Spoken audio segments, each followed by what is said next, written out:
Estás en una economía entre que hay cosas muy buenas, cosas muy malas y que no se sabe muy bien hacia dónde se va a dirigir. Por ejemplo, Nueva York, tú que has estado muchas veces en Nueva York, el coste de vida de Nueva York es absolutamente prohibitivo. Es un drama para mucha gente, ¿eh? El promedio, desde la desinversión de la curva de tipos a la llegada de una recesión económica, era entre 6 y 12 meses. Ahora la tenemos en proceso de desinvertirse, invertirse de nuevo, volverse a desinvertir, y por esto había muchos analistas que decían, hay que tener prudencia. La frase más peligrosa en finanzas, esta vez es distinto. Cuando alguien dice esta vez es distinto, eso siempre suele llevar a problemas. Pero yo te digo que no tengo una lectura fácil, y es que la demanda de dólares es prácticamente ilimitada. Me dicen, es que los ciclos ya no funcionan igual que antes, las valoraciones ya no funcionan igual que antes. ¿Tú qué opinas de esto? Que se haya activado el indicador de Warren Buffett, ¿a ti te da para tener cierta prudencia? Le estás diciendo a Warren Buffett que él no sabe invertir, ¿cuántos miles de millones tienes tú en tu cartera? Hay que ser humilde porque el mercado te va a dar de hostias.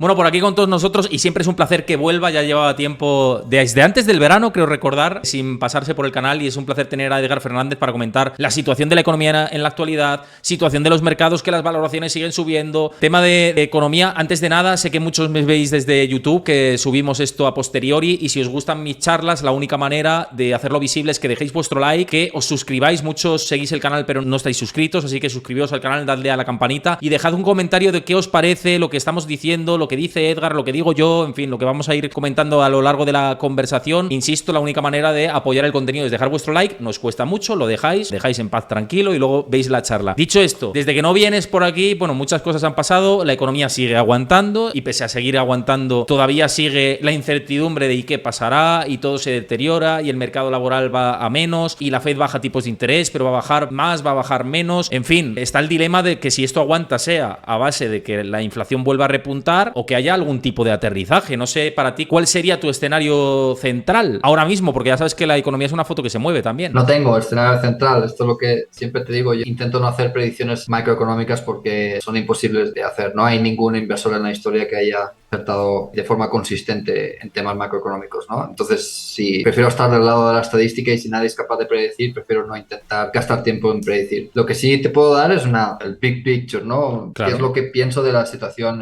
actual? Bueno, los mercados se alegraron mucho del último dato de desempleo, no de empleo, sino de creación de empleo en Estados Unidos, pero hay que desgranarlo un poco. Si tú le quitas la estacionalidad de ese dato, los empleos son estacionales, sobre todo aquellos que son a tiempo parcial y demás, y le quitas el empleo público, se ha creado cero empleo. O sea, de los 200 y pico mil puestos de trabajo que supuestamente se han creado, una parte son estacionales y la otra parte es público, ¿no? Pero también eso es por la parte, digamos, un poco negativa, pero podemos ver la parte positiva, que tenemos un mercado laboral en Estados Unidos súper fuerte, ¿vale? Con un desempleo del 4,1%, y eso no tiene en cuenta la cantidad de nueva fuerza laboral que ha entrado en el país. Porque claro, la tasa de desempleo, ¿de qué depende? La cantidad de trabajadores dispuestos a trabajar y en búsqueda de empleo, y los que están trabajando, ¿no? ¿Qué es lo que pasa cuando tú tienes gran influjo de migrantes? Pues que la capacidad laboral, o sea, la cantidad de gente que está dispuesta a trabajar en el país aumenta mucho. Y eso, ceteris paribus, o sea, manteniendo todo lo demás constante, debería provocar un aumento de la tasa de desempleo. Tienes más gente dispuesta a trabajar y tienes la misma cantidad de gente trabajando, eso debería aumentar la tasa de desempleo. Y no está pasando, la tasa de desempleo sigue muy baja, por lo tanto se está absorbiendo de forma bastante eficiente ese nuevo influjo de migrantes en Estados Unidos, lo cual significa que el mercado laboral está fuerte. También lo podemos ver en los salarios reales. Los salarios reales, que es salario descontando la inflación, están aumentando, ¿no? Y eso también indica de un mercado laboral fuerte.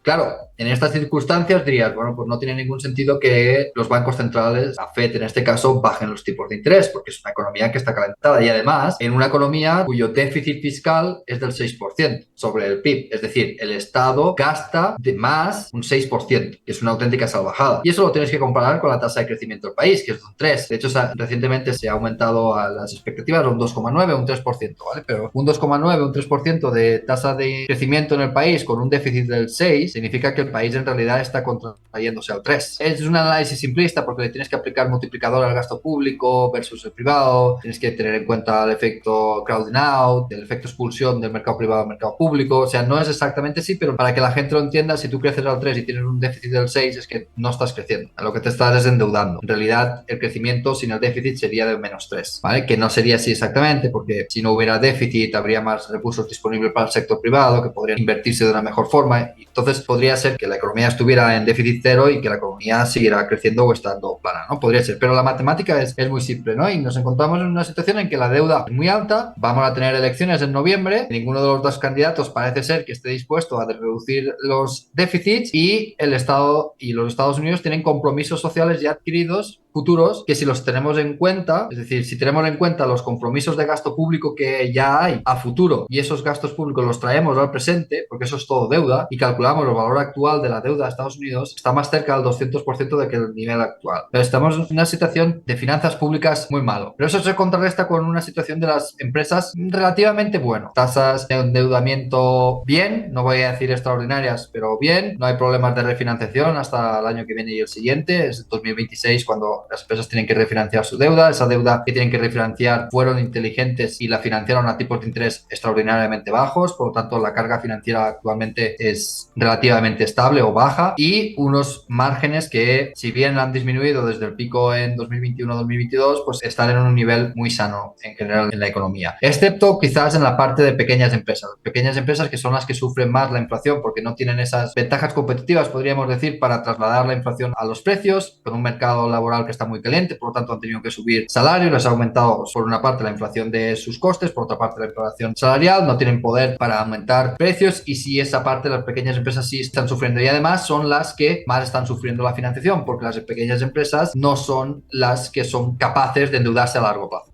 Obviamente cuando un banco le presta a largo plazo con condiciones buenas a empresas que no lo necesitan. Mientras que las empresas pequeñas que siempre necesitan más financiación para su crecimiento, esas son las que sufren más los costes financieros, ¿no? Entonces, estás en una economía entre que hay cosas muy buenas, cosas muy malas y que no se sabe muy bien hacia dónde se va a dirigir. Y hay opiniones para todo, ¿eh? Que aquí todavía hay analistas que dicen que va a venir una crisis gorda de hard landing, otros que te dicen que no, que va a ser soft landing y otros que te dicen que no va a haber ningún landing, no va a haber ninguna recesión, ni va a haber nada porque la Fed va a ser capaz de controlar la curva y va a poder evitar que haya una recesión. Eso es el ambiente en el que nos encontramos. Entonces, en resumen, podríamos decir, no sabemos nada. Y esa es la respuesta que yo daría, independientemente si me preguntas hoy, que es 9 de octubre de 2024, si me preguntas el 9 de octubre de 2019. No sabemos absolutamente nada y creo que como inversores no tenemos que depender de todo este ruido, ¿no? Desde luego, no. O sea, una cosa es la inversión y otra cosa es lo que has hecho tú ahora, ¿no? El análisis de escenario macro que tenemos y que es eso, es una foto cambiante y adaptable. Luego lo vamos a ver con un gráfico, esto de los indicadores que comentabas. Uno de ellos ya sabes que es la curva de tipos y bueno, quiero comentarte de todo esto porque sé que hace poco también hiciste un análisis de los spreads de crédito que me pareció muy bueno en el canal de los Locos de Wall Street, que invito a que lo sigáis, a los Locos de Wall Street, donde Edgar está habitualmente por allí. Y te quiero preguntar por esta historia después, que lo vamos a ver en pantalla. Pero antes, sí que has dicho cosas que me parecen muy interesantes dentro de la parte de la situación actual y que si el consumo es robusto y aguanta porque se sostiene vía gasto público y vía empleo público, pese a que pasen las elecciones y hay gasto comprometido, también hay empleo público comprometido, entiendo, o algo habrá de ajuste, pero habrá empleo público, digamos que ya está meramente comprometido. Y si con todo esto, el esquema que es más plausible puede ser de que se calienten los precios otra vez. Y tú, por ejemplo, sé que sigues mucho el mercado inmobiliario también de Estados Unidos, que lo has mirado de cerca. Y te lo pregunto porque sí que estábamos viendo datos de la vivienda, de datos de compraventa y de cómo se calentaba. Y si bajan algo más los tipos de interés, que se espera que bajen algo más, ya veremos hasta qué punto bajan. Pero si se alivian las tasas hipotecarias, esto te lo pregunto porque el otro día veía una última encuesta, no me acuerdo de qué firma de análisis de Wall Street, que decían los norteamericanos encuestados que si las tasas de hipotecarias a 30 años estaban entre el 5 y el 6 o 6 y algo, se planteaban comprar vivienda. Claro, si se plantean comprar vivienda, con la oferta que hay disponible, a no ser que la oferta aumente, los precios de la vivienda van a aumentar si encima entra más fuerza laboral. Y si la oferta y la demanda sigue descalzada en el mercado de la vivienda pesa un tercio del IPC estadounidense. Entonces, no sé qué opinas de este factor, que ahora estamos aquí celebrando ya, se ha superado, ¿no? El 2% está aquí. Cuidado, ¿no? No sé cómo lo ves tú. No,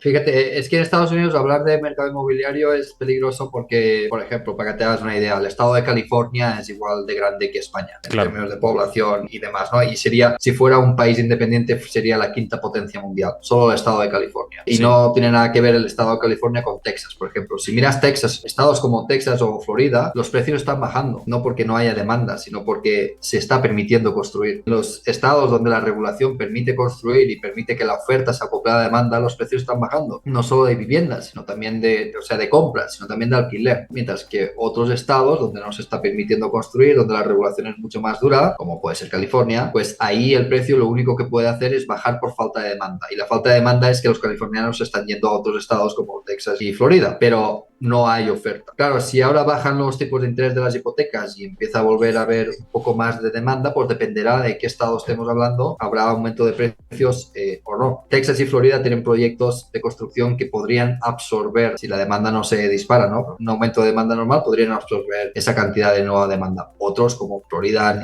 Nueva York, Illinois, incluso no podrían absorberlo y volvería a subir los precios. Y lo que tú dices, el shelter es súper importante. Lo que pasa que el shelter, primero, es un dato atrasado porque hacen una media de los últimos 12 meses. Es decir, si de verdad los precios aumentaran, no lo verías hasta dentro de unos meses, y que es un dato agregado de todos Estados Unidos, y la situación inmobiliaria en todos Estados Unidos es completamente distinta. Es que, por ejemplo, Texas en muchísimas cosas podría ser perfectamente un estado independiente porque es que no tiene nada que ver con California, por ejemplo. No tienen nada que ver. Son dos países totalmente distintos en regulación, en todo. Y eso es lo bonito de Estados Unidos, ¿no? Que dentro de un país la gente puede llegar a votar con los pies. Aunque, oye, pues la legislación de este estado me gusta más, cómo está yendo este estado me gusta más, me voy. Y eso lo están haciendo empresas, lo están haciendo individuos. Los individuos están yendo en los estados tipo Nueva York o California, los que pueden, evidentemente. En los demás, pues a tragarse el coste de vida. Por ejemplo, en Nueva York, tú que has estado muchas veces en Nueva York, el coste de vida de Nueva York es absolutamente prohibitivo ahora.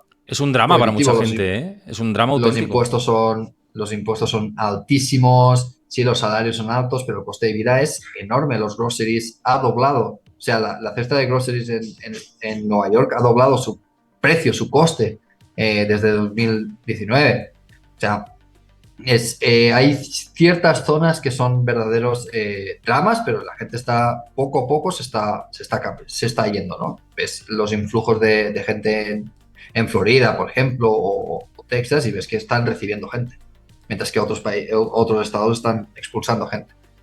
Sí, está habiendo rotación demográfica, como es lógico también por las condiciones que hay. Claro, si no te dejan vivir en donde resides, si tú no puedes vivir en Manhattan, te tienes que ir. Y ya no a las afueras, y es que hasta las afueras es carísimo, ¿no? Decías Nueva York, es que da igual, ya no es Manhattan, te vas a Brooklyn o al Bronx incluso, con lo que ello conlleva, y está prohibitivo. Sí, con $100,000 al año de salario no vives, sobrevives. O tienes la casa en propiedad, o estás jodido. Exacto. O tienes que comprar, o tienes que alquilar un sofá, que eso se hace, en Nueva York. Hay gente que vive en sofás, literal. O sea, imagínate al punto desastroso que se ha llegado. Sí, por eso... y después te vas, por ejemplo, a North Carolina, y en North Carolina te puedes encontrar casas de 4 habitaciones por $250,000. Por ejemplo, claro. Más baratas. Es que hay una dispersión entre estados, es lo que dices. Totalmente, hay una dispersión entre estados que es cierto lo que dices. De hecho, yo con muchos analistas que ya sabes que contacto de allí, ya que dices North Carolina, hay un analista que ha venido aquí al canal muchas veces que vive allí y que antes trabaja para la industria financiera en Wall Street, pero ahora teletrabaja desde Carolina del Norte, que es su estado natal de toda la vida, y se ha vuelto a mudar allí. ¿Sabes? Porque sí, ¿no? Y ahí tendrá una vida absolutamente lujo. Será la queen de North Carolina, porque es barato vivir allí y la calidad de vida es mucho, mucho mejor. Y no es el mejor de los estados, ¿eh? Texas o Florida son muchísimo mejores. Es que tú te vas a Florida, por ejemplo, West Palm Beach, que es donde viven muchos ricos, y una casa enfrente de un lago en un club de campo es $500,000, que eso para un estadounidense medio no es nada. Vete a comprar un apartamento de una habitación en las afueras de Nueva York, afueras.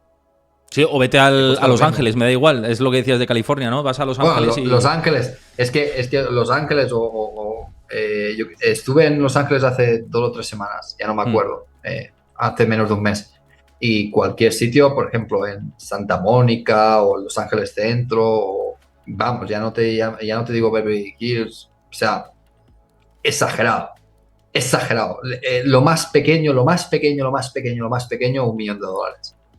En un estado en el que los impuestos son muy altos y la renta disponible sí tienen salarios altos, pero no es tan alto. Entonces no se lo pueden permitir. Yo estaba hablando, por ejemplo, con un guía, contratamos a un guía que nos enseñará Hollywood y alrededores. Bueno, fui por trabajo porque tengo inversión en Los Ángeles, ¿no?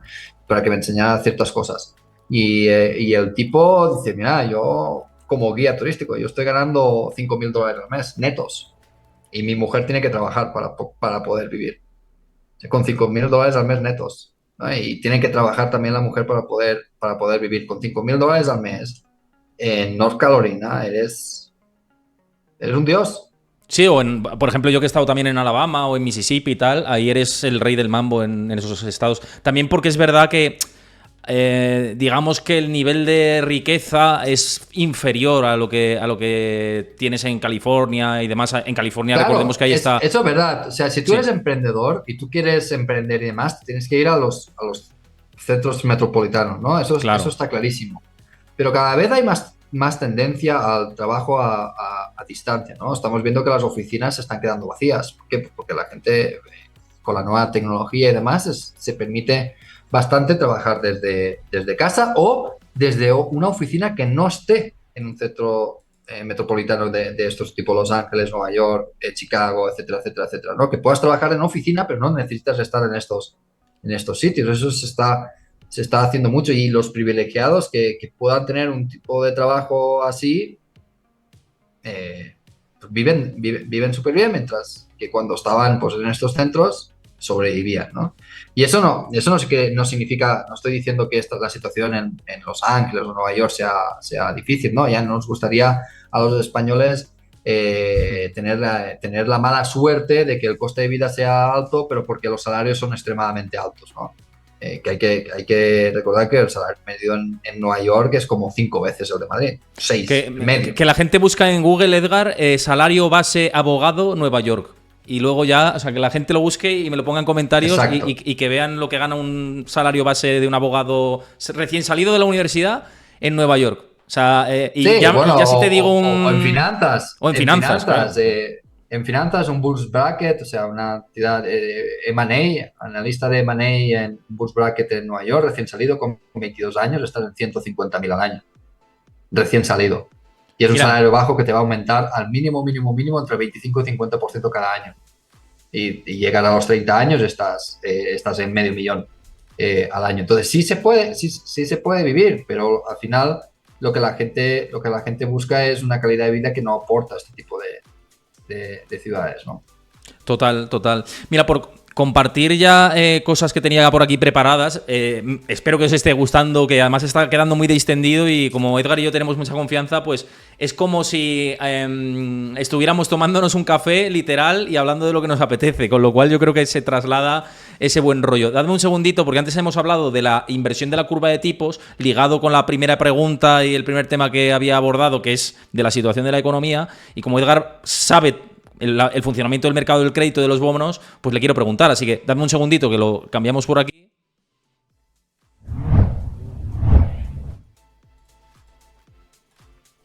Claro, porque durante estos últimos días ya sabes que ha sido muy mainstream la situación de la curva de tipos de interés. Se hablaba de que era un indicador adelantado de crisis económicas y que aún más, con el timing más cercano, la desinversión de la curva de tipos de interés. De hecho, yo recientemente sacaba una estadística que mostraba que el promedio desde la desinversión de la curva de tipos a la llegada de una recesión económica era entre 6 y 12 meses. Otra cosa es que esto muchas veces ha fallado. Por ejemplo, en el año 29 fueron 18 meses. Tú imagínate lo que se adelantó, la desinversión de la curva de tipos de interés. Y ahora la tenemos en proceso de otra vez desinvertirse, invertirse de nuevo, volverse a desinvertir, y por esto había muchos analistas en Wall Street que decían hay que tener prudencia con esta situación y puede marcar problemas de liquidez a futuro, que ahora mismo no los hay, pero puede haberlos a futuro.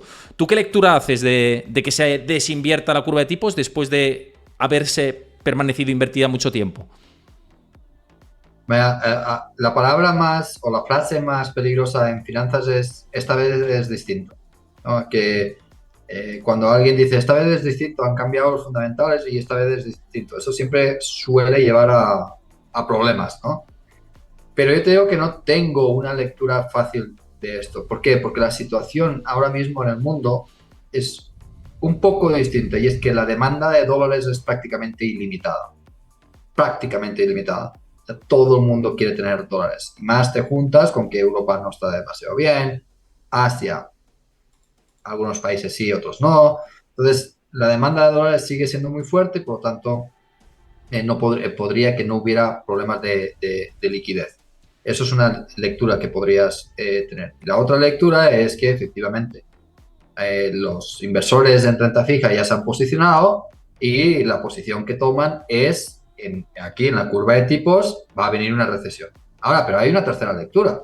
Y es que si tú ves lo que comentabas antes, los spreads de crédito entre deuda pública que consideramos como un activo libre de riesgo, y digo consideramos porque se considera así, pero no creo que sea así, sino es que se lo pregunten a los españoles que han quebrado, el Estado ha quebrado 12 veces desde el 1400, que se lo pregunten a Felipe II, que quebró creo que 2 o 3 veces en muy poco tiempo. O sea, sí existe riesgo en la deuda pública, pero lo consideramos como la base, el tipo libre de riesgo. Pues los spreads de crédito es la diferencia entre lo que tienen que pagar las empresas por endeudarse y lo que pagan los estados. Los spreads de crédito son muy bajos ahora. O sea, no están en una situación pico de bajos, pero sí son muy bajos y no reflejarían que el mercado de renta fija piense que vaya a venir una crisis. Siempre que viene una crisis, los spreads de crédito aumentan muchísimo.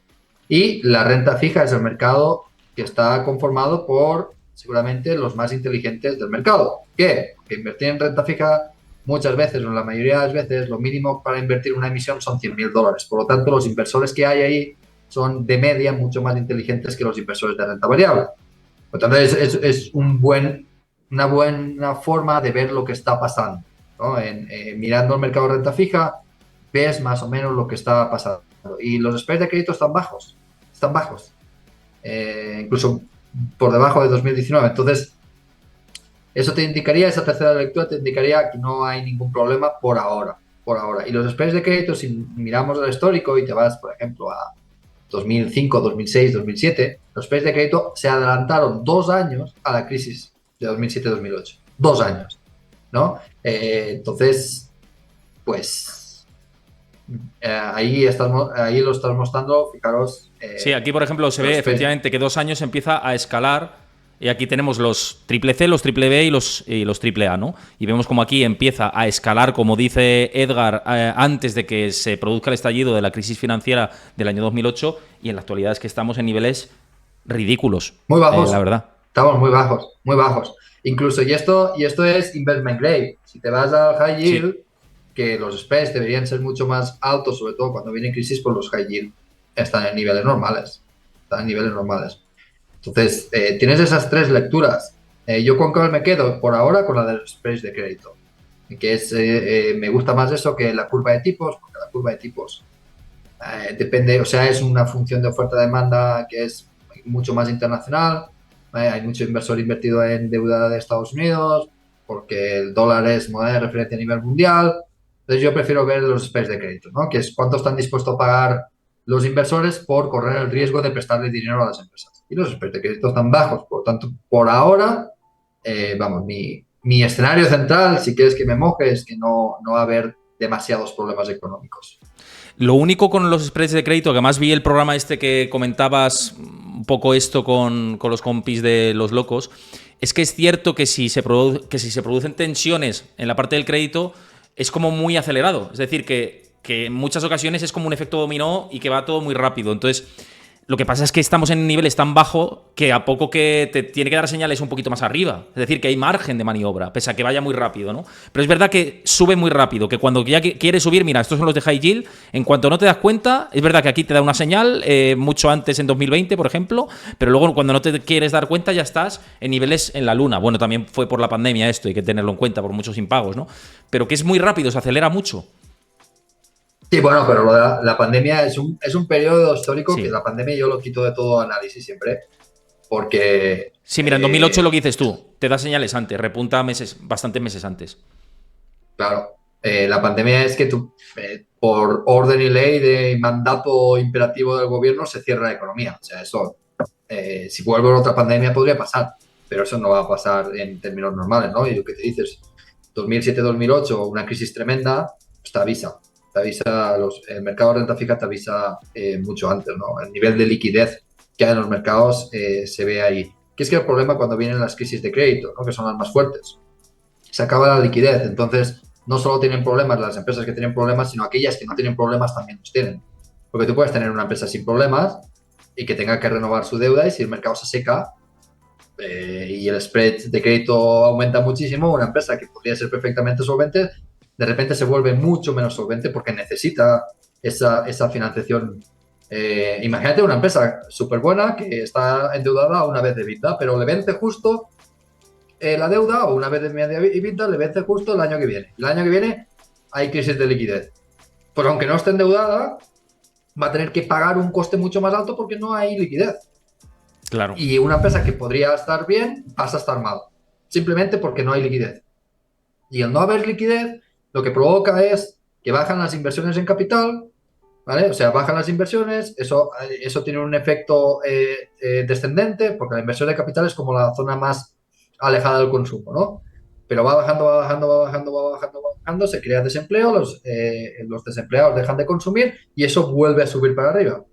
Es decir, primero va de abajo para arriba y después de arriba para abajo. Cuando se deja de consumir, las empresas ajustan stocks. Cuando ajustan stocks, eso también puedes ver en gráficas que hay de inventarios con respecto a ventas, ¿no? Cuando aumentan los inventarios con respecto a ventas, se deja de producir o se deja de hacer pedidos y eso sube para arriba y las empresas productoras en la parte de atrás de la cadena de valor dejan de producir y así hasta que vuelve a haber liquidez. Cuando hay otra vez liquidez, entonces es cuando se vuelve a invertir y eso es lo que provoca el ciclo de crédito, ¿no?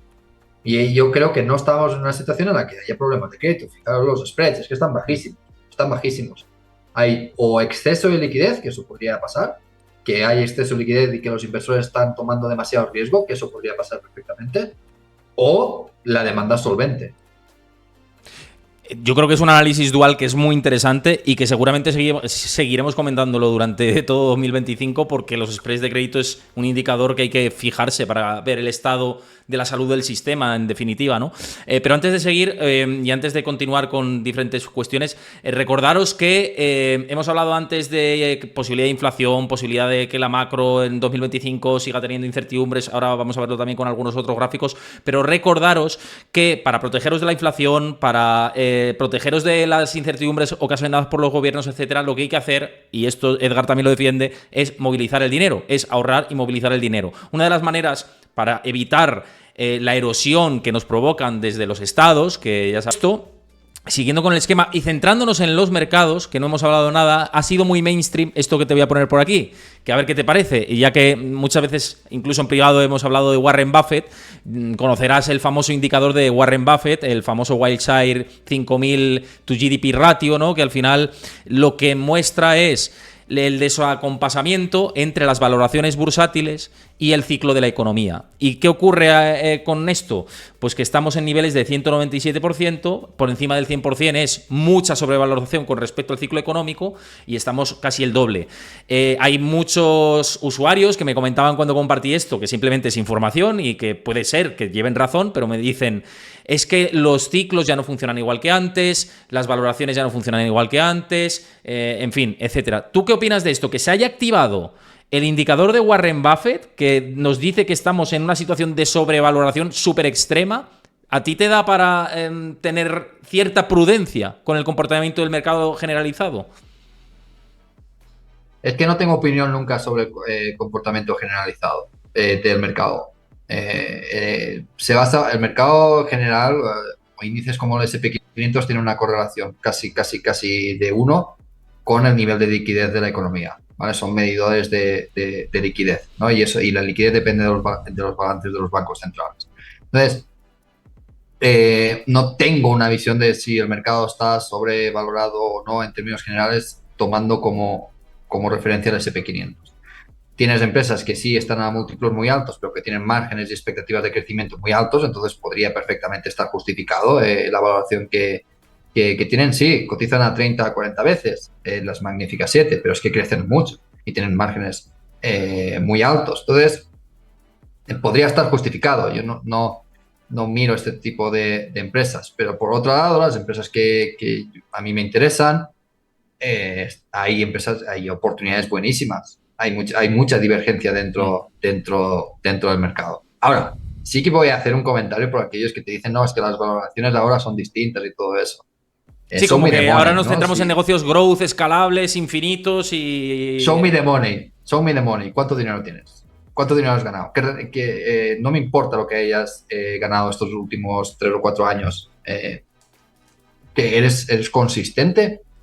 Es que muchas veces, y este es un error que cometemos todos los inversores, intentamos dar lecciones a los demás. O sea, a mí no me importa la opinión de Héctor Chamizo o la de otra persona. No me importa. Si no estoy de acuerdo, no estoy de acuerdo. Pero no voy a decirle, no, es que estás equivocado. Bueno, pues si estás equivocado, perderás, y si yo estoy en lo cierto, ganaré. Pero si yo estoy en lo cierto, no te voy a decir cómo lo voy a hacer. No, esa es la cuestión, ¿no? Que las redes sociales están súper bien para tener más conocimiento y compartir información y demás, pero también las redes sociales está llena de gente que no tiene ni un duro en su banco, que da lecciones a gente que sí que sí que tiene, ¿no? Como imagina, acuérdate, no tanto ahora, pero yo me acuerdo la década pasada, 2018, 2019, la cantidad de gente que decía que Warren Buffett ya no era buen inversor, que ya había perdido su toque, que no sé qué, que no sé cuánto. Ahora todo el mundo callado. Ahora todo el Claro. mundo callado, ¿no? Y le estás diciendo a Warren Buffett que él no sabe invertir. ¿Cuántos miles de millones tienes tú en tu cartera?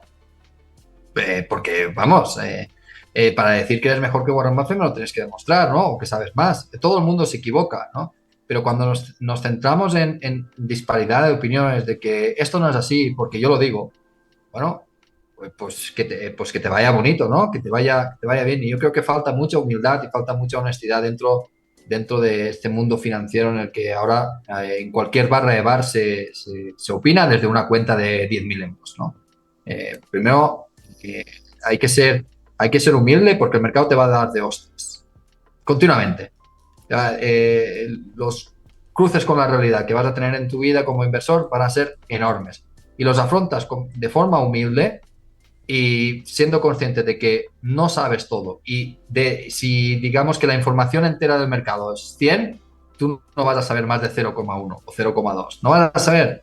Entonces, si vas con arrogancia hacia el mercado, diciendo que todos los demás están equivocados y tú estás en lo cierto porque quizás has tenido suerte en los últimos años invirtiendo, te vas a dar de cruces y no te preocupes. Dentro de 2 años, 3 años, cuando el ciclo se gire, cuando las valoraciones se giren y vuelva todo a la normalidad, te vas a dar de hostias. Porque si miras la historia de los mercados financieros, estos mismos mensajes de que ahora todo lo que importa es el growth y todo eso, eso también ha pasado en otras épocas. Ha pasado, la psicología humana es así, nos sumamos a las modas y cuando estamos encima de una moda o encima de una ola nueva de lo que sea, nos pensamos que somos los mejores. Pensamos que somos los mejores, como por ejemplo, mira Katie Woods, por ejemplo. Katie Woods en 2021 era la diosa de los mercados, ¿no? No podías opinar cosa contraria a Katie Woods. ¿Qué es lo que ha pasado ahora? Ha pasado de moda. Y todas las modas acabarán pasando. Y lo único que quedan a lo largo del tiempo, tú fíjate los inversores que están en la lista Forbes o los inversores que lo han hecho consistentemente bien a lo largo del tiempo, nunca han estado subidos a una ola. Nunca. Y siempre que ha habido nuevas olas han sido criticados. La cantidad de gente que ha criticado a Seth Klarman, a John Greenwald, a Warren Buffett, a Charlie Munger, mirad la hemeroteca, mirad en 1999 lo que decían de Warren Buffett. Igual, si es que Mirad se lo que repite la decían. historia. Y es lo que dices tú, Se es por repite la historia. falta de humildad. Y falta de humildad. Falta de Y es. humildad y decir, y falta de admitir de que te has subido a una ola que no sabes ni cómo funciona, porque esa es la verdad, no sabes ni cómo funciona, pero te está yendo bien ahora. Bueno, te está yendo bien con una cartera de 10.000 euros, que tampoco, ¿sabes?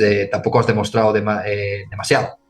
Y ese es el problema, ¿no? La falta de humildad. Yo, por ejemplo, este gráfico que compartes o este indicador, yo no lo comparto. O sea, no creo que tenga demasiado sentido. Es un indicador que ha marcado picos y demás, pero puede ser por correlación o causalidad.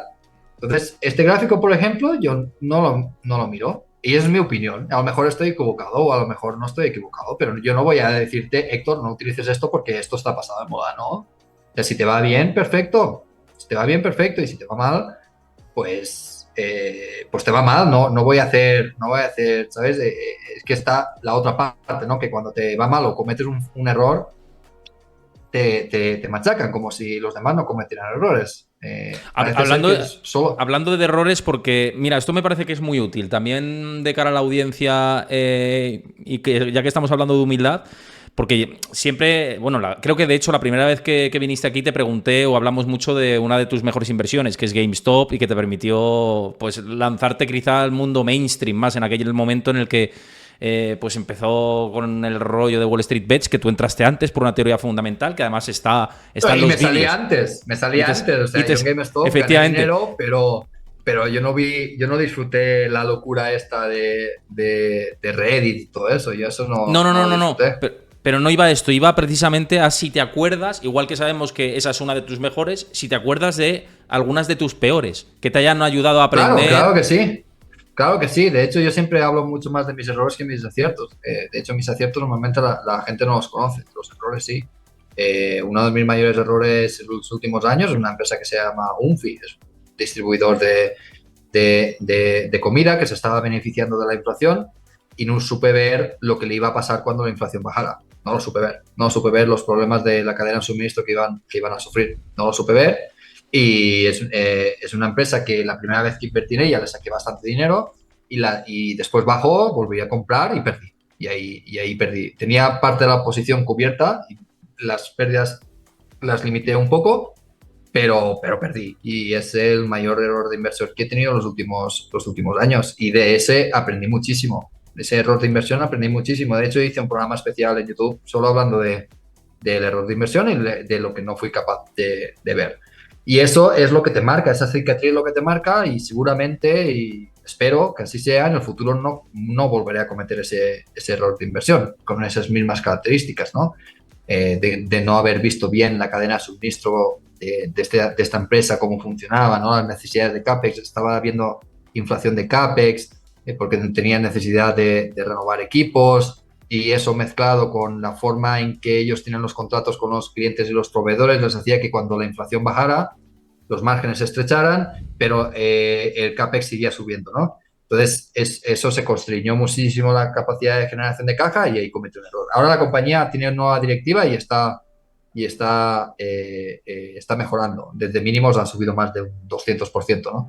Pero estoy fuera porque yo me di cuenta que ese negocio no lo controlaba lo suficientemente bien como para invertir, ¿no? A lo mejor en el futuro, con lo aprendido, si da oportunidad, volvería a entrar, pero ese, por ejemplo, es uno de mis mayores errores de inversión. Después, hay más, o sea, un inversor exitoso con que acierte el 60% de las veces te vas a salir. O sea, si tú controlas los riesgos en tu cartera y eres consciente de tu propia ignorancia, con que aciertes el 60% de las veces, incluso el 51%, si me apuras, vas a hacerlo muy bien a lo largo de la historia. Siempre controlando riesgos y siendo humilde.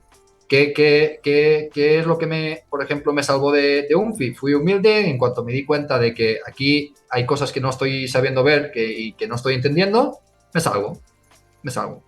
Y la empresa siguió bajando y bajando, bajando, pero yo me bajé porque entendí humildemente de que el mercado estaba viendo cosas que yo no estaba viendo, ¿no? Y que ese es otro problema, que la gente piensa que el mercado es muy ineficiente, ¿no? Muy, muy, muy ineficiente, que es que yo soy capaz, yo desde mi casa, en el sofá, yo soy aquella persona que tengo un trabajo de 9 de la mañana a 7 de la tarde o 6 de la tarde y después los ratos libres en el sofá me pongo a ver informes de empresas y yo tengo la razón y yo sé cosas que los otros no saben, ¿no? Y que el mercado es ineficiente, el mercado está manipulado, el mercado es ineficiente, está manipulado, todos estos mensajes, ¿no? De que lo que yo veo no lo está viendo nadie, eso no es mentira. O sea, tienes que tener mucho más respeto al mercado. El mercado sí puede ser cortoplacista, eso está probado, que el mercado es cortoplacista, pero es mucho más eficiente de lo que los demás pensamos. Y hay estudios, ¿no? Del rendimiento de los inversores a lo largo del tiempo. A medida que va pasando el tiempo, el factor suerte disminuye mucho, muchísimo, se queda en cero. Pero en periodos cortos, el factor suerte de haberte subido a una ola que no ni sabes de dónde te ha venido esa ola, ni lo entiendes ni nada, hace que puedas tener rendimientos. Pero es el paso del tiempo, el llevar invirtiendo muchísimos años lo que te salva. Por ejemplo, 2022. En 2022, la mayoría de gente perdió hasta las zapatillas. 2022. El S&P 500 bajó un 20, etcétera, etcétera, etcétera. Yo tuve rendimientos positivos en 2022. Y eso es la consistencia. Ahí es donde se demuestra si eres consistente, ¿no? Porque si tú estás invertido en Nvidia y es una ola, te la valoran a 50 veces beneficios y sube, y te crees el más listo por haberte subido a esa ola, te llega, no te preocupes, te llegará en 2022 y entonces te enterarás de lo que es la consistencia, ¿no? Y ese es el problema que tenemos ahora. Un exceso de liquidez en los mercados, porque hay exceso de liquidez, mucha divergencia dentro del mercado. Hay un mercado, no voy a decir sobrevalorado, porque no lo sé, porque no lo tengo analizado, pero sí hay una parte del mercado que está muy, muy, muy castigado y que ofrece oportunidades, ¿no? Para hacer dinero de forma consistente a largo plazo y demás. Pero en resumen, hay que ser mucho más humildes a la hora de enfrentar al mercado, porque yo les digo a tus oyentes un secreto: no sois más inteligentes que la media. Ni yo, ni Héctor, nadie. ¿Vale? Nuestro conocimiento es muy limitado. Es muy limitado y tienes que jugar con ese conocimiento limitado y saber tus propios límites. Mirarte al espejo cada día y, oye, yo con mi cartera una cartera pequeña, no sé, de 100, 200.000 euros, yo que voy a ser capaz de ver que el que tenga, 5 millones no es capaz, ¿no? Y eso te permite olvidarte de las modas, eso te permite olvidarte de los mensajes que ves en redes sociales, eso te permite no entrar en ninguna ola ni nada, te permite ser consistente con el tiempo y que no te importe lo que pase fuera de tu pequeño universo, ¿no? Tu pequeño universo es tratar de rentabilizar tu dinero lo máximo posible y no te importa lo que pase fuera, ¿no? Y si eres lo suficientemente humilde y ves que tu capacidad de ser consistente en el tiempo es baja, pues te indexas, que es lo que tendría que hacer la mayoría de la gente, indexarse. Es que no te quito ni una coma, porque estoy súper de acuerdo con tu argumento, es que es verdad.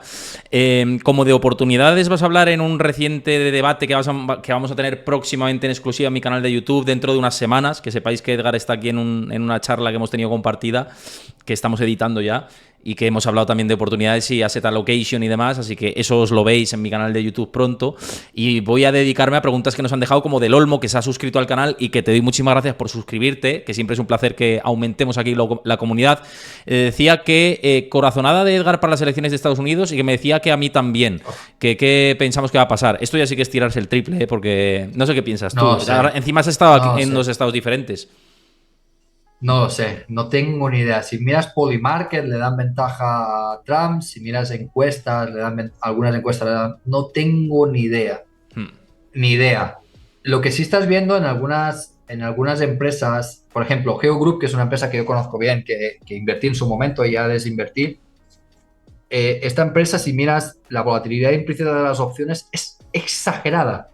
Es exagerada. O sea, volatilidades implícitas por encima del 100%. ¿Y eso qué significa? Que dependiendo del resultado de las elecciones, el mercado espera un movimiento a un año, ¿vale?, de más 100 o menos 100, lo cual es una exageración, ¿no? Total. Eso es lo que implícitamente está en las opciones. Y es una empresa que está, pues sí podría ser muy afectada, ¿vale? Pues son cárceles privadas, pero sobre todo tiene un segmento que se dedica al control de inmigración, ¿no? Entonces, si entra Trump, pues probablemente pasen a ganar mucho más dinero. Si entra Harris, pues probablemente pasen a ganar mucho menos dinero, ¿no? Y ahí ves la enorme disparidad que hay. Si el resultado fuera claro, o sea, si tuviéramos una certeza de lo que iba a pasar en las elecciones, la volatilidad implícita de esas opciones sería pequeña, porque ya sabe lo que va a pasar. Y el precio de la acción ya lo reflejaría todo, ¿no? Y te he dado este ejemplo, como podría darte otros ejemplos, ¿no?, en el que el mercado está descontando muchísima volatilidad cuando pasen las elecciones, lo cual puede ser una buena idea de ponerse corto de volatilidad, ¿no? Porque al final, sí, las elecciones tienen implicaciones, pero la historia nos muestra que no tantas como nos pensamos, ¿no? Entonces, no tengo visión de lo que va a pasar en Estados Unidos. La verdad es que ninguno de los dos tiene un plan 100% establecido. Bueno, Trump sí ha dado algunas directrices de lo que quiere hacer. Kamala Harris prácticamente nada. Tampoco es un programa económico que te lo puedas leer y decir exactamente qué es lo que va a pasar con cada candidato. Y además, entre los dos, te diría, no sé cuál de los dos es más mentiroso. Entonces, tampoco es que si te dieran un plan económico dirías, esto es lo que va a hacer, ¿no? No me creería absolutamente nada. Quizás me creería un poco mal a Trump porque Trump es tan exagerado el tipo y arrogante y demás, que sí lo veo capaz, por ejemplo, dice de que va a bajar los impuestos a las empresas del 21 al 15.